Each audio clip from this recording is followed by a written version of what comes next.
एहसान इन्फोपीडिया के तमाम व्यूअर्स को सलाम, खुशामदीद, वेलकम। क्या आप जानते हैं कि आया सोफिया मर्द था या औरत थी?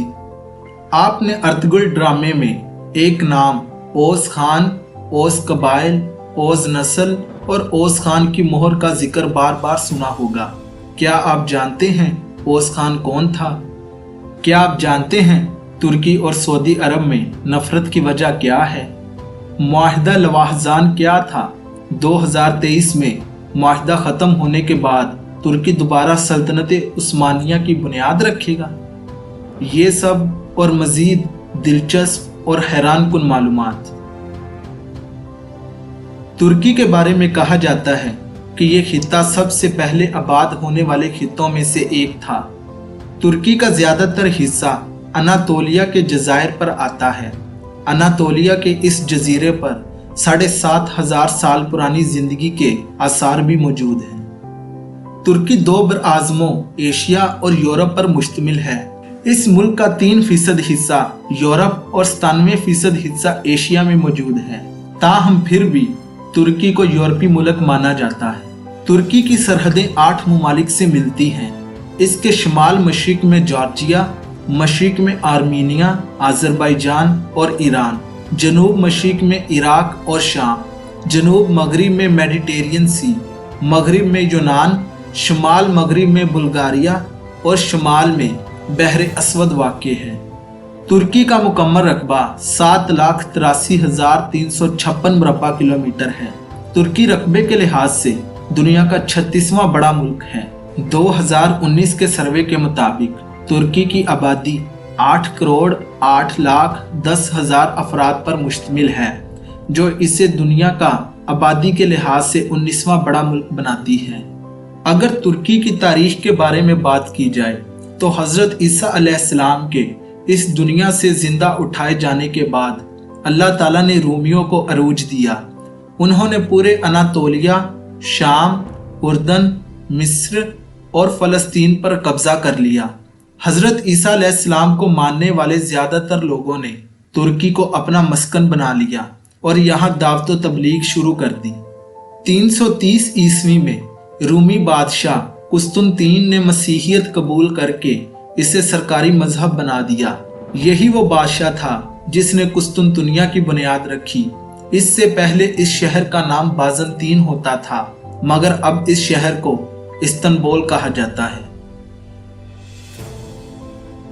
रूमियों के बाद यहाँ मुसलमानों ने उस्मानिया सल्तनत की बुनियाद रखी और वस्ती एशिया से आने वाले मुसलमानों ने इस सल्तनत को 4 चांद लगा दिए और ये मुसलमानों की सबसे बड़ी सल्तनत बन गई। सल्तनत उस्मानिया का सही दौर 631 साल का है। 16वीं और 17वीं सदी में सल्तनत उस्मानिया दुनिया की मजबूत तरीन सल्तनत थी। पहली जंग अजीम में सल्तनत उस्मानिया ने जर्मनी का साथ दिया और जर्मनी के हारने के बाद मुआहिदा सेवरे किया गया, जिसकी तुर्कों ने भरपूर मुखालफत की। फतह याब ममालिक ने सल्तनत उस्मानिया को टुकड़ों में तकसीम करना शुरू कर दिया और इन पर कब्जा करना शुरू कर दिया। 1919 में तुर्कों ने एक अस्करी कमांडर मुस्तफ़ा कमाल पाशा की क़यादत में जंग आज़ादी का ऐलान किया। 18 सितंबर 1922 को तुर्कों ने तमाम गैर मुल्की फौजियों को तुर्की से निकाल दिया। 1 नवंबर 1922 को तुर्क पार्लिमान ने खिलाफत का खात्मा कर दिया। यूं मुसलमानों की 631 साला अजीम सल्तनत का खात्मा हो गया। 24 जुलाई 1923 को मुआहिदा लवाहजान किया गया। ये वही मुआहिदा था जिसने तुर्की को बांध कर रख दिया। ये मगरबी ताकतों की मुसलमानों के खिलाफ एक साजिश थी जो कामयाब हो गई। इस मुआहिदे के तहत तुर्की पर 100 साल के लिए मुख्तलिफ किस्म की पाबंदियां लगा दी गईं। इस मुआहिदे के तहत तुर्की अपनी तयशुदा हदूद की खिलाफ वर्जी नहीं कर सकता। इस मुआहिदे में सल्तनत उस्मानिया का खात्मा और सुल्तान को अपने खानदान समेत मुल्क बदर कर दिया गया। तुर्की को 100 साल के लिए अपने मुल्क या किसी और मुल्क में ऑयल और गैस ड्रिलिंग पर पाबंदी लगा दी गई, यानी 100 साल के लिए तुर्की पेट्रोल को इंपोर्ट करेगा। बासफोरस को आलमी समंदर करार दिया गया और यहाँ से गुजरने वाले किसी भी बेड़े से ترکی ٹیکس وصول نہیں کر سکے گا۔ ترکی کو اسلام کے مخالف اصولوں کے مطابق سیکولر اسٹیٹ بنا دیا گیا۔ یہ اس معاہدے کی اہم شقیں تھیں۔ اس معاہدے کو معاہدہ لواحزان اس لیے کہا جاتا ہے کیونکہ اس پر دستخط سوئٹزرلینڈ کے شہر لواحزان میں ہوئے تھے۔ اس معاہدے کے بعد 29 اکتوبر 1923 کو ترکی کو آزاد اور خود مختار ملک کی حیثیت سے ساری دنیا نے قبول کر لیا اور یہی دن ترکی کا قومی دن مانا جاتا ہے۔ مصطفیٰ کمال پاشا، جسے اتا ترک یعنی ترکوں کا باپ بھی کہا جاتا ہے، اس نے ترکی کو برطانیہ اور فرانس جیسے ممالک کے قبضے میں جانے سے روکا۔ دوسری جنگ عظیم میں ترکی تقریباً غیر جانبدار رہا، لیکن جنگ عظیم دوم کے بعد ہونے والی امریکہ اور سوویت یونین کی سرد جنگ میں ترکی نے امریکہ اور اس کے حامیوں کا ساتھ دیا۔ ترکی کے 12 ایسے شہر ہیں جن کی آبادی 5 لاکھ سے زیادہ ہے، جبکہ 1 لاکھ سے زائد آبادی والے شہروں کی تعداد 48 کے قریب ہے۔ ترکی کی کرنسی کو ترکش لیرہ کہا جاتا ہے۔ ان کا 1 لیرہ پاکستان کے 21 روپوں کے برابر ہے، جبکہ انڈیا کے تقریباً 10 روپوں کے برابر ہے۔ ترکی کا کالنگ کوڈ +90 ہے اور ترکی کا ڈومین نیم .tr ہے۔ ترکی پاکستان سے 3330 کلومیٹر کی دوری پر واقع ہے۔ وقت کے لحاظ سے ترکی پاکستان سے 2 گھنٹے پیچھے ہے۔ جب حضرت نوح علیہ السلام کا بیٹا یافس مرنے لگا تو اس نے اپنے بیٹے ترک کو اپنا جانشین مقرر کیا۔ ترکی سے لے کر وسطی ایشیا کی تمام اقوام ترک بن یافس کی نسل سے تعلق رکھتے ہیں اور اسی کی نسل میں کارا خان کے گھر اوس خان کی ولادت ہوئی۔ ترکوں میں اوس خان کو نہایت ہی باعزت اور بہادر ہونے کا مقام حاصل ہے۔ ترک تاریخ دانوں کے مطابق اوس خان پیدا ہوتے ہی بولنے لگا تھا اور اس نے اپنی ماں کا دودھ پینے سے انکار کر دیا۔ اس نے پیدا ہوتے ہی گھوڑی کا دودھ اور گوشت مانگا۔ جب اوس خان جوان ہوا تو ایک جانور لوگوں کو مار کر کھا جاتا تھا۔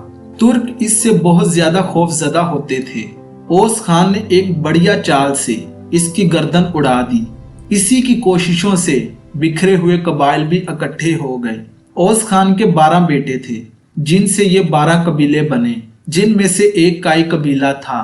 تاریخ میں آگے جا کر اسی قبیلے کے سردار ارطغرل غازی کے بیٹے عثمان نے سلطنت عثمانیہ کی بنیاد رکھی۔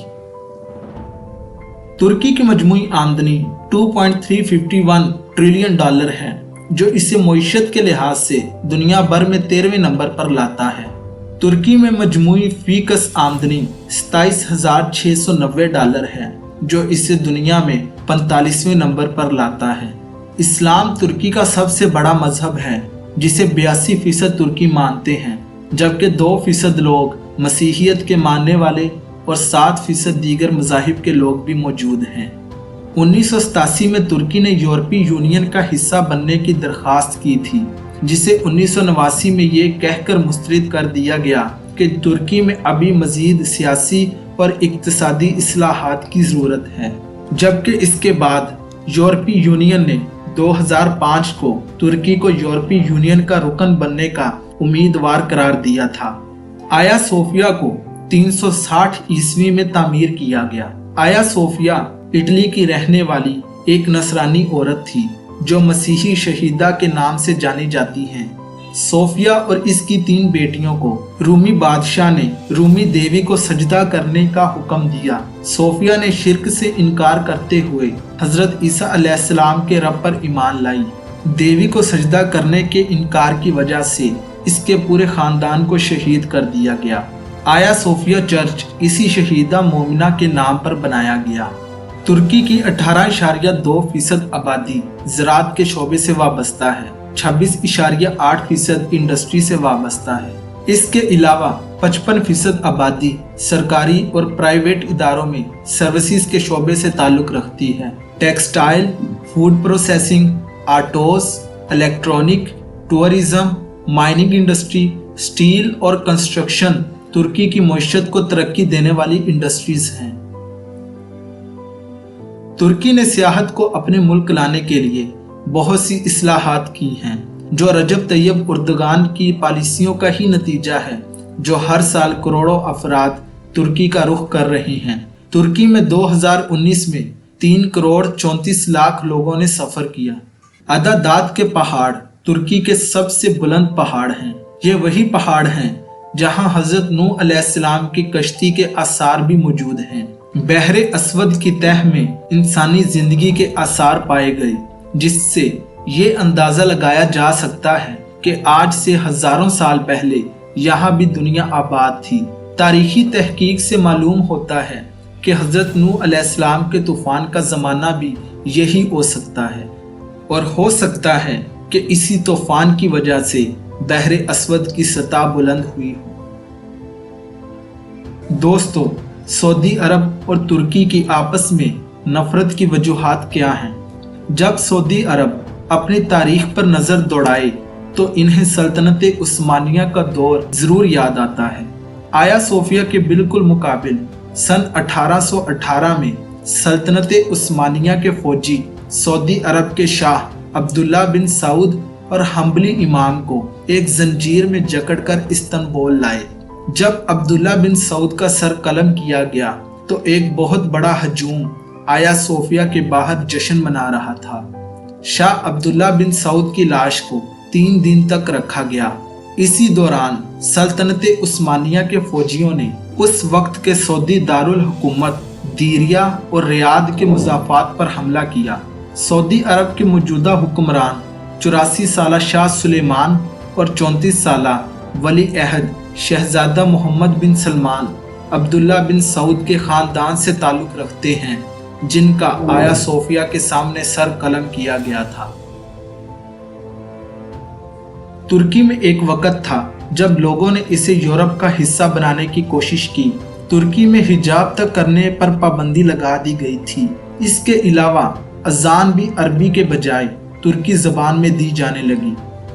1992 में इस्तांबुल के नाज़िम बनने वाले रजब तैयब उर्दगान अवाम में इस कदर मशहूर हुए कि उन्होंने 2002 में अपनी हुकूमत इश्तराक से बनाने की कोशिश की, मगर इन्हें 1996 में इस्लाम और मुसलमानों के हक में तकरीर करने के जुर्म में वजीर आज़म बनने से रोक दिया गया। इसके बाद इनके नायब अब्दुल्ला गुल को वजीर आज़म बनाया गया। इसके बाद इसी हुकूमत ने आइन में तब्दीली करके इनकी सजा को ख़त्म कराया और अब्दुल्ला गुल ने वजारत उज़्मा से इस्तीफ़ा दे दिया और तैयब उर्दगान मुल्क के नए वजीर आज़म मुंतखब हुए। नवंबर 2007 के होने वाले इलेक्शन में इस पार्टी ने अक्सरियत से अपनी हुकूमत कायम की और 2014 से रजब तैयब उर्दगान तुर्की के 12वें सदर की हैसियत से अपने फराइज सर अंजाम दे रहे हैं। तुर्किश कौम मुल्क से मोहब्बत का इजहार अमारात पर झंडे लहरा कर करते हैं। यही वजह है कि तुर्की में शायद ही कोई ऐसी इमारत होगी जहां आपको तुर्की का परचम नजर ना आए। फेसबुक की एक रिपोर्ट के मुताबिक अमेरिका और इंग्लैंड के बाद तुर्की में सबसे ज्यादा फेसबुक इस्तेमाल की जाती है। फेसबुक इस्तेमाल करने के लिहाज से तुर्की दुनिया में 3रे नंबर पर आता है। तुर्की अपनी मसाजिद के हवाले से दुनिया भर में अपना अलग मकाम रखता है। मुस्लिम ममालिक से हर साल लाखों अफराद इन मसाजिद की ज़ियारत के लिए आते हैं। तुर्की में तकरीबन 83,000 मसाजिद मौजूद हैं, जो पर कैपिटा के लिहाज से दुनिया में सबसे ज़्यादा हैं। अगर साइंसी एतबार से तुर्की की तारीख को देखा जाए तो हज़ल्फन अहमद जलेबी दुनिया का वो पहला शख्स था जिसने 17वीं सदी में अपने दोनों बाजुओं पर परों को बांधकर हवा में उड़ने की कोशिश की थी। तुर्की में दुनिया के 1/4 फूल उगाए जाते हैं। ऑयल रेसलिंग तुर्की का कौमी और मकबूल तरीन खेल है। ये खेल तुर्की में बहुत शौक से खेला जाता है। इसके अलावा तुर्की में फुटबॉल, बास्केटबॉल, रग्बी और रेसलिंग भी खेले जाते हैं। अगर हमारी वीडियो की वजह से आपकी मालूमात में इजाफा हुआ तो हमारी हौसला अफजाई के लिए वीडियो को लाइक करें, चैनल को सब्सक्राइब करें और हमारी वीडियो को अपने दोस्तों के साथ ज़रूर शेयर करें। फी अमानिल्लाह।